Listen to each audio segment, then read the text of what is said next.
Hi every one, this is from SEBI IS academy. இன்னைக்கு நம்ம Dinamani news பேப்பரில் இருக்கக்கூடிய கரண்ட் அஃபேர்ஸ் பார்க்கலாம்.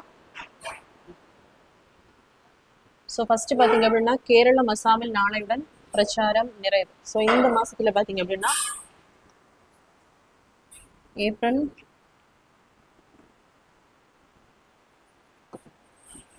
9 பார்த்தீங்க அப்படின்னா கேரளா மற்றும் அசாமில் வந்து லெஜிஸ்லேட்டிவ் அசம்பிளி எலெக்ஷன்ஸ் வந்து நடைபெற இருக்கு. அதுக்காக தான் பார்த்தீங்க அப்படின்னா பிரச்சாரம் வந்து நாளையுடன் நிறைவு. ஸோ இதே மாதிரி பார்த்தீங்க அப்படின்னா இருக்கக்கூடிய 8 யூனியன் பிரதேசங்களில் புதுச்சேரியிலையும் ஏப்ரல் 9 தேர்தல் வந்து நடைபெற இருக்கு.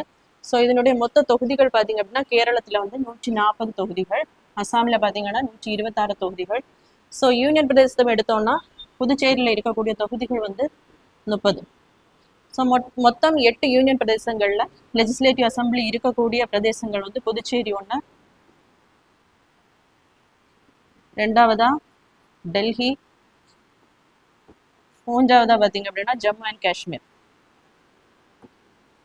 ஸோ அடுத்தபடியாக இந்த மாதத்தில் வந்து ஏப்ரல் 23 தமிழ்நாடு மற்றும் வெஸ்ட் பெங்காலில் பார்த்தீங்க அப்படின்னா லெஜிஸ்லேட்டிவ் அசம்பிளி எலெக்ஷன்ஸ் வந்து நடைபெற இருக்கு.